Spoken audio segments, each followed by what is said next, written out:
दोस्तों नमस्कार, आप देख रहे हैं सत्य ओंकार और मैं हूं आपके साथ सत्यपाल। दोस्तों आज हम एक बहुत ही बेहतरीन स्टोरी लेकर के आपके सामने हैं। वो स्टोरी जिसके बारे में पूरी दुनिया में चर्चा होती है।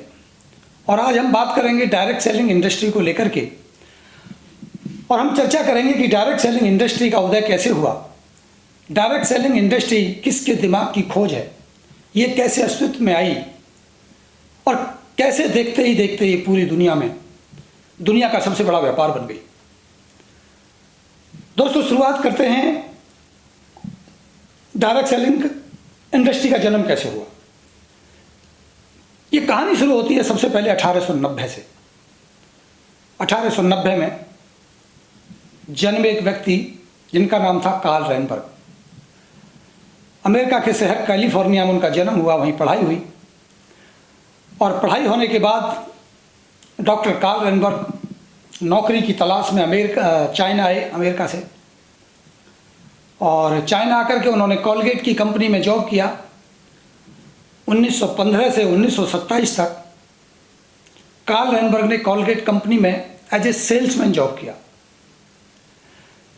दोस्तों जब अमेरिका में कार्ल रेनबर्ग नौकरी कर रहे थे तो काफ़ी लोगों से उनकी मुलाकात होती थी। कुछ शहरी लोगों से उनकी मुलाकात होती थी और कुछ गांव के लोगों से उनकी मुलाकात होती थी। डॉक्टर कार्ल रेनबर्ग ने देखा कि जो शहरी लोग हैं, जो अमीर लोग हैं, वो कहीं ना कहीं अपने खाने की गुणवत्ता को खोते जा रहे हैं। यानी खाने में जो पोषक तत्व हैं उनकी कमी होती जा रही है अपेक्षाकृत गांव के। और उन्होंने महसूस किया कि अगर आज ये सिचुएशन है तो अगले 10 साल, 20 साल, 50 साल या 100 साल के बाद क्या होगा। उन्हें इस बात का आभास हुआ कि अगर पोषक तत्वों की कमी इसी कदर बढ़ती रही तो आने वाले कुछ सालों में ये बहुत बड़ी बीमारी का कारण बनेगी। जितनी भी लाइलाज बीमारियां, घातक बीमारियां, जानलेवा बीमारियां उत्पन्न होंगी, उसमें शायद सबसे बड़ा योगदान खाने में पोषक तत्वों की कमी का होगा। और इस विचार को लेकर के डॉक्टर कार्ल रेनबर्ग ने निर्णय लिया कि उन्होंने अपनी नौकरी छोड़ दी और वापस कैलिफोर्निया में आ गए। अमेरिका के शहर कैलिफोर्निया में आकर के बल्बुआ द्वीप करके एक शहर है, छोटा सा एक कस्बा है, वहाँ आकर के बल्बुआ द्वीप में उन्होंने अपनी एक लेबोरेटरी बनाई। बहुत ही खूबसूरत जगह है। उन्होंने वहाँ अपनी एक छोटी सी लेबोरेटरी बनाई और उन्होंने रिसर्च किया, क्योंकि चुनौती बड़ी थी और 2 चुनौतियाँ बहुत बड़ी थी कार्ल रेनबर्ग के सामने। सबसे पहले ये देखना कि एक मानव शरीर में खाने में किस पोषक तत्व की कमी होती है, और दूसरी बड़ी जो चुनौती थी वो ये थी कि उन पोषक तत्वों को किस फल से, किस मात्रा में और किस तरह से निकाला जाए और उन्हें स्टोर कैसे किया जाए, उन्हें प्रिजर्व कैसे रखा जाए, उन्हें बचा के कैसे रखा जाए। ये बड़ी चुनौती थी। लगभग 1917 से और 1927-28 तक लगभग 10 साल लगातार रिसर्च करने के बाद डॉक्टर कार्ल रेनबर्ग ने इस पर सफलता हासिल कर ली। वो जान पाए कि मानव शरीर को किन किन पोषक तत्वों की अमूमन कमी पाई जाती है और कैसे उनको निकाला जाए, कैसे नेचुरल तरीके से, प्राकृतिक तरीके से उनको स्टोर किया जाए, उनको जिंदा रखा जाए, उन तत्वों को। ये बहुत लंबी खोज थी। उसके बाद दूसरी बड़ी चुनौती कि उसे लोगों तक पहुंचाया कैसे जाए, क्योंकि ये जो पोषक तत्व थे जो टैबलेट फॉर्म में बनाए गए, और पहली टैबलेट का नाम जो उन्होंने डेली रखा, और डेली नाम भी इसलिए रखा गया कि क्योंकि डेली आवश्यकता, रोजमर्रा की आवश्यकता, रोज होने वाले पोषक तत्वों की कमी को पूरा करने के लिए जो टैबलेट बनाई गई उसका नाम डेली रखा। तो इस डेली को लोगों तक पहुंचाया कैसे जाए। समस्या ये थी कि वो डेली की टैबलेट ना तो खाने की कैटेगरी में आती थी, फल सब्जियों की कैटेगरी में आती थी, और ना ही वो दवाइयों की कैटेगरी में आती थी। ना तो उसे दवाइयों के रूप में मान्यता मिली और ना वो फलों के रूप में रही। तो बड़ी चुनौती थी। कार्ल रैनबर्ग इसको लेकर बड़े परेशान थे, इतनी लंबी रिसर्च, इतना बड़ा आविष्कार और उसके बाद उसको लोगों तक न पहुंचाया जाए। तो उन्होंने अपने कुछ मित्रों को इस टैबलेट को दिया और जिस जिसने इस टैबलेट को खाया उन्हें चमत्कारिक परिणाम हुए और एक अलग से कहें कि एनर्जी, एक स्फूर्ति का आनंद होने लगा और जो कमी फील करते थे, जो वीकनेस आती जा रही थी, वो उन्हें अच्छा एहसास हुआ। और जिसको इसका फ़ायदा हुआ उसने अपने मित्रों को, दोस्तों को बताया। ऐसे धीरे धीरे उनकी कुछ सेल हो जाया करती थी, लेकिन क्योंकि वो सेल काफ़ी नहीं थी, वो बिक्री काफ़ी नहीं थी, उससे उनका जो खर्चा था लैब का और ऑर्गेनिक खेती करने का, फल फ्रूट उगाने का, बनाने का, ये सारी मेहनत जो हो रही थी वो उसमें निकल नहीं पाती थी। तो उनके मन में एक बार विचार आया कि इसको बंद कर दिया जाए। लेकिन दोस्तों, आप जान सकते हैं कि जिसका पूरा जीवन एक रिसर्च में लगा हो और दुनिया को इतनी बड़ी रिसर्च देने की बात हो तो उसे बंद ऐसे तो नहीं किया जा सकता। तो पत्नी से विचार हुआ।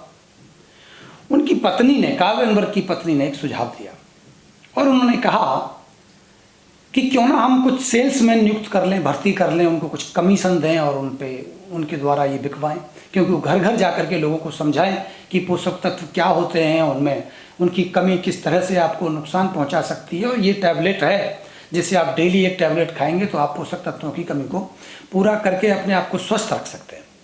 ये बताना पड़ता था, क्योंकि इस पर कोई टीवी ऐड नहीं था या कोई सरकारी ऐड नहीं थी। कार्ल रैनबर्ग को ये विचार बहुत अच्छा लगा। उन्होंने सबसे पहले एक अपनी महिला मित्र थी उसको बुलाया और उससे पूछा, उनको पैसे की ज़रूरत भी थी। उनसे कहा कि अगर आप हमारी ये टैबलेट बिकवाने में हमारी मदद करेंगे तो कुछ कमीशन हम आपको दे देंगे।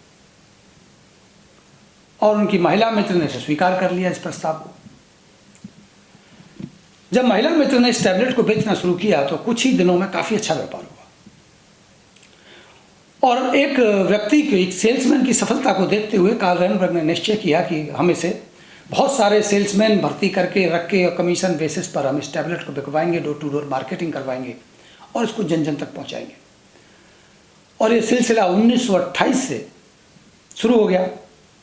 जाते जाते वो 1930 के आसपास एक कंपनी बनाई गई और उस कंपनी का नाम रखा गया कैलिफोर्निया विटामिन्स कंपनी। और पूरी दुनिया में एक नया रिकॉर्ड बना कि पूरी दुनिया को सन 1930 में सबसे पहले आधिकारिक तौर पर मल्टीविटामिन मिला दुनिया को 1930 में। और एक कंपनी बनी सबसे पहले मल्टीविटामिन बनाकर बेचने वाली कंपनी, उसका नाम रखा गया कैलिफोर्निया विटामिन। ये 1930 में दुनिया को फूड सप्लीमेंट की पहली कहें तो एक टैबलेट के फॉर्म में पहली एक वो मिली जिसमें मल्टीविटामिन होते हैं। दोस्तों, सिलसिला आगे बढ़ा, कुछ और प्रोडक्ट ईजाद किए गए, कुछ और बनाए गए, कुछ सेल्समैन बढ़ाए गए, कुछ नियम बनाए गए। जो ज़्यादा अच्छी सेल करता उसे कंपनी में हिस्सेदारी दे दी जाती। ये करते करते 1934 में उस कैलिफोर्निया विटामिन की कंपनी का नाम बदलकर न्यूट्रीलाइट रख दिया गया। और ये न्यूट्रीलाइट की बात आज होती है पूरी दुनिया में। इस न्यूट्रीलाइट का जन्म 1934 में हो गया और काफ़ी प्रोडक्ट, काफ़ी अच्छे फार्मिंग, काफ़ी अच्छी खेती, काफ़ी अच्छी रिसर्च होने लगी। कुछ डॉक्टर्स को भर्ती किया गया, कुछ साइंटिस्ट को अपने साथ लिया गया, कुछ सेल्समैन को लिया गया और ये सिलसिला चल पड़ा। 1934 में जब न्यूट्रीलाइट कंपनी बनाई गई तो उसको मल्टी लेवल मार्केटिंग के कॉन्सेप्ट में रजिस्टर्ड किया गया। तो दूसरा सबसे बड़ा जो काम हुआ, पूरी दुनिया को 1934 में न्यूट्रीलाइट के रूप में सबसे पहली मल्टी लेवल मार्केटिंग कंपनी मिली और प्रोडक्ट था उसमें न्यूट्रीलाइट का डेली टैबलेट, मल्टीविटामिन टैबलेट। इसमें एक सेल्स किट बनाई गई, लोगों को ज्वाइन कराया जाने लगा, कमीशन इसी तरह से बंटने लगे और ये जो फॉर्मूला था, ये जो कॉन्सेप्ट था, ये बहुत अच्छी तरह से काम करने लगा। काफ़ी लोगों ने अच्छे पैसे बनाए, काफ़ी लोग कामयाब हुए। तो दोस्तों ये तो कहानी हुई 1934 तक मल्टी लेवल मार्केटिंग और सप्लीमेंट के आने की, फूड सप्लीमेंट के ईजाद होने की। अब यहाँ से एक और दूसरा पड़ाव शुरू होता है। मैं इसमें एक और कहानी जोड़ता हूँ, और उस कहानी का जो जन्म हुआ वो हुआ 1924 में। 3 जून 1924 को जेवन एंडल का जन्म हुआ, और 4 मार्च 1926 को रिच डिवास का जन्म हुआ। ये दो शख्सियत जब इस पृथ्वी पर जन्म लेते हैं, तब से आज तक की जो इनकी कहानी है वो अद्भुत है, अनोखी है, अलौकिक है। दोस्तों मैं इनके बारे में ज़्यादा बात तो भी नहीं करूँगा, शायद अगले वीडियो में करूँगा, लेकिन मैं इस कहानी को जोड़ना चाहता हूँ न्यूट्रीलाइट के साथ, किस तरह से ये जुड़ते हैं और किस तरह से ये एक बड़ा इंडस्ट्री का रूप लेते हैं। जेवन एंडल और रिच डिवास 16-17 साल की उम्र में जब हाई स्कूल में थे,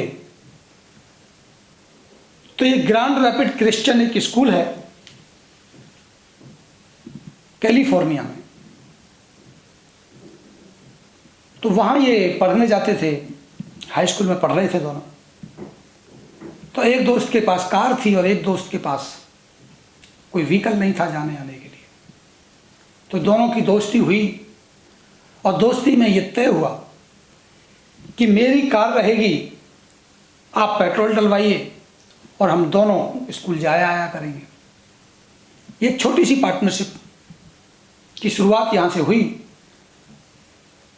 रिच और जय दोनों उस क्रिश्चियन स्कूल में पढ़ने जाते रहे। उसके बाद पढ़ाई पूरी हुई तो दोनों ने एयरफोर्स में नौकरी कर ली। लगभग दोनों दोस्तों ने 2-2 साल एयरफोर्स में नौकरी की। जे ने 1942 से 1945 तक, और रिच ने 1944 से और 1946 तक एयरफोर्स में रहे। उसके बाद दोनों रिटायर होके छोड़ के आ जाते हैं वहाँ से, जो भी अमेरिका का प्रोसेस है वहाँ काम करने का। आने के बाद अब इनको व्यापार करना था। फिर ये दोनों दोस्त मिले, फिर एक पार्टनरशिप हुई, और पार्टनरशिप ये हुई कि जो कुछ पैसे वहाँ से मिले थे एयरफोर्स से जॉब करने के बाद, उससे एक नाव खरीद ली जाए और मछली पकड़ने का उद्योग किया जाए, काम किया जाए। व्यापार शुरू हुआ। दोनों दोस्त समुद्र में मछलियाँ पकड़ने के लिए गए। तभी एक तूफान आया और तूफान में किश्ती बह गई, और दोनों उस तूफान में फंस गए समुद्र के अंदर। यूँ कहें कि दोनों दोस्त उस समुद्र में डूब गए। लेकिन उस जिंदगी की जिद्दोजहद में कोशिश करते हुए, कहते हैं ना जब ऊपर वाला रहम करता है, मेहरबानी करता है, तो व्यवस्थाएं भी बना देता है। तभी वहाँ से एक हेलीकॉप्टर गुजर रहा था और उस पायलट की नज़र पड़ गई, हेलीकॉप्टर चालक की नज़र पड़ गई कि कोई व्यक्ति डूब रहे हैं समुद्र में। उसने हेलीकॉप्टर को डाउन किया और रस्सी डाली, दोनों को रेस्क्यू किया गया और दोनों की जान बच गई। जान बची, लेकिन जो व्यापार था वो सारा ख़त्म हो गया। सारा इन्वेस्टमेंट था वो उसी नाव के अंदर था। नाव चली गई तो फिर बचा क्या। एक बार फिर दोबारा उसी स्थिति में थे रिच और जेवन। उसके बाद उन्हें लगा कि कोई मार्केटिंग का काम कर लिया जाए। तभी उनके एक मित्र ने उन्हें बताया कि एक न्यूट्रीलाइट कंपनी है जिसमें किट लेकर के ज्वाइनिंग होती है और आप उसमें डोर टू डोर सेल्समैनशिप करके पैसा बना सकते हैं। तो रिच और जय ने दोनों ने मिलके एक किट खरीदी न्यूट्रीलाइट की और ज्वाइन कर लिया।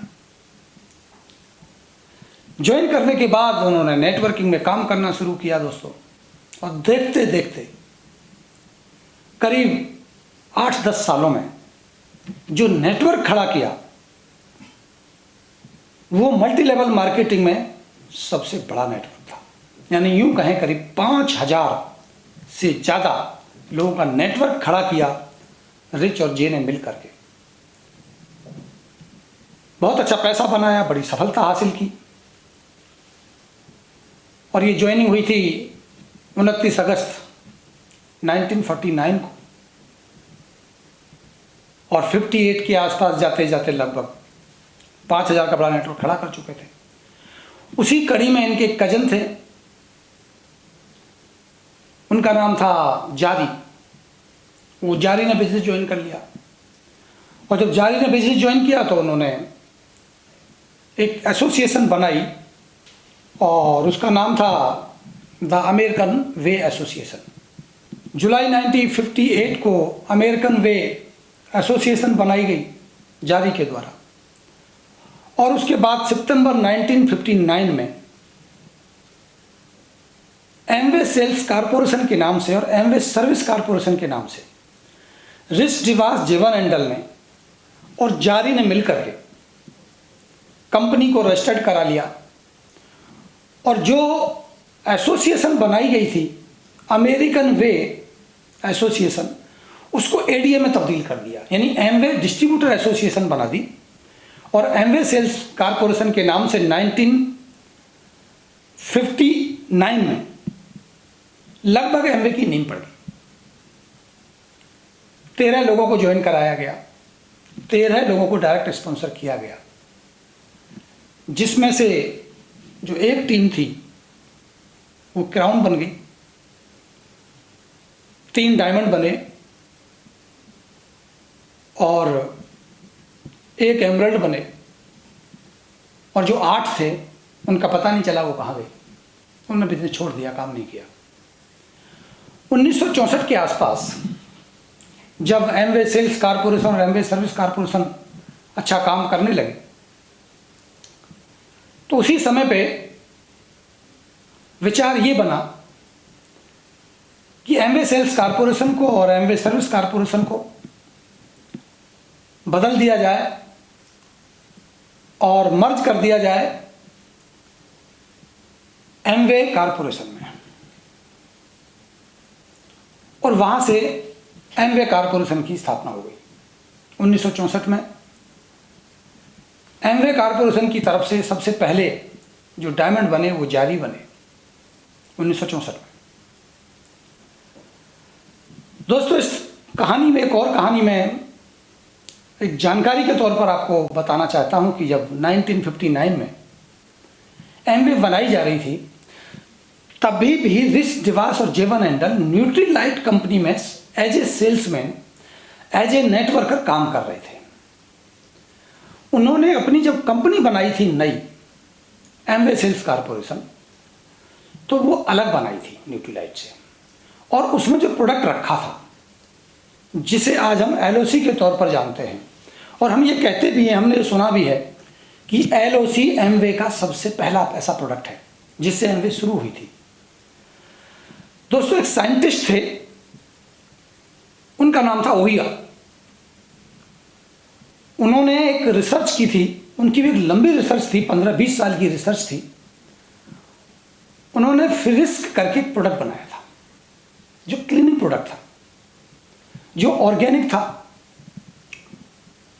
और यूँ कहें कि वातावरण के लिए, हवा के लिए, पानी के लिए बहुत अच्छा प्रोडक्ट था, और उसका नाम था फ्रिक्स। उस प्रोडक्ट को वो मार्केट करना चाहते थे उसी तरह जिस तरह से न्यूट्रीलाइट को कार्ल रनबर्ग करना चाहते थे। कार्ल रनबर्ग ने न्यूट्रीलाइट को अपने ऊपर खड़ा किया, अपने बेस पर खड़ा किया, लेकिन वो जो साइंटिस्ट थे वही, उन्होंने एफ्रिक्स को डील किया रिच और जेवन के साथ, और 50-50% की पार्टनरशिप वहां से हुई, और उस समय पे उस फ्रिक्स प्रोडक्ट का नाम बदल के एलओसी रखा गया। तब इस कंपनी की शुरुआत हुई।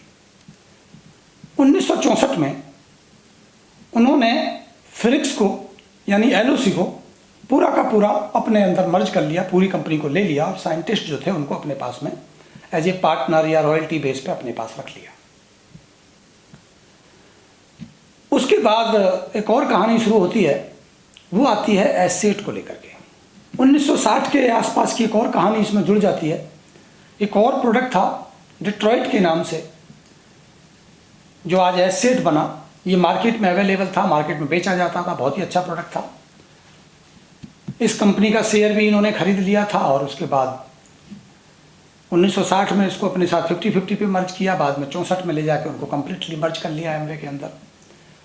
और 1964 से लगभग बहुत बड़े लेवल पर शुरुआत हुई एमवे की, काफ़ी प्रोडक्ट इसमें ईजाद किए गए और जोड़ा गया। उसके बाद न्यूट्रीलाइट के साथ डील हो गई, न्यूट्रीलाइट के प्रोडक्ट भी ये मार्केट करते रहे अपने साथ एमवे के साथ में एसोसिएट होकर के। न्यूट्रीलाइट मैन्युफैक्चरिंग में चली गई प्रॉपरली और उन्होंने अपना नेटवर्क का काम बंद कर दिया। नेटवर्क का जिम्मा पूरा एमवे ने ले लिया। और दोस्तों ये चलते चलते आज करीब 1994 के आसपास जाते जाते पूरे के पूरे न्यूट्रीलाइट की ओनरशिप को परचेज किया गया। 1994 एमवे ने जब कई देशों में अपनी उसको फैला दिया बिजनेस को, तो इन्होंने न्यूट्रीलाइट को परचेज कर लिया और न्यूट्रीलाइट मर्ज हो गई एमवे के साथ। इसलिए आज एमवे एक देश से दूसरे देश और दूसरे देश से तीसरे देश चलते चलते आज दुनिया के 110 देशों से ज़्यादा देशों में अपने व्यापार को सफलतापूर्वक फैला चुकी है।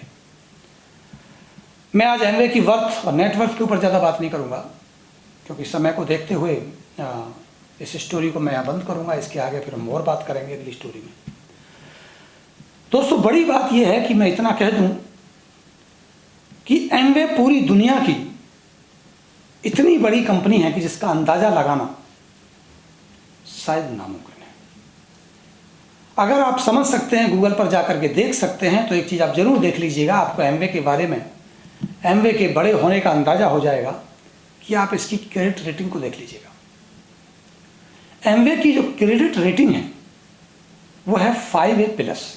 आप गूगल पर डालिएगा क्रेडिट रेटिंग एमवे, तो आपको पता चलेगा कि 5A+ की क्रेडिट रेटिंग है। ये इस कंपनी की वैल्यू को दर्शाती है। अगर हम इसकी कंपैरिजन करें तो माइक्रोसॉफ्ट का नाम आपने सुना होगा। माइक्रोसॉफ्ट पूरी दुनिया में सबसे बड़ी कंपनी के तौर पर देखा जाता है, एक बड़ी कंपनी है। उनकी जो क्रेडिट रेटिंग है वो है AAA+, लेकिन एमवे की है 5A+। आप सोचिएगा, अगर भारत में देखें तो रिजर्व बैंक की जो ताकत है उससे भी ज़्यादा एमवे की रेटिंग है दोस्तों। तो आज के लिए इतना ही, और ऐसी ही कुछ अच्छी स्टोरी के साथ हम एक बार फिर हाजिर होंगे आपके सामने। तब तक आप देखते रहिए सत्य हुंकार। अगर आपने अभी भी चैनल सब्सक्राइब नहीं किया है तो चैनल को सब्सक्राइब कर लीजिए। एक बार हम फिर मिलते हैं। नमस्कार।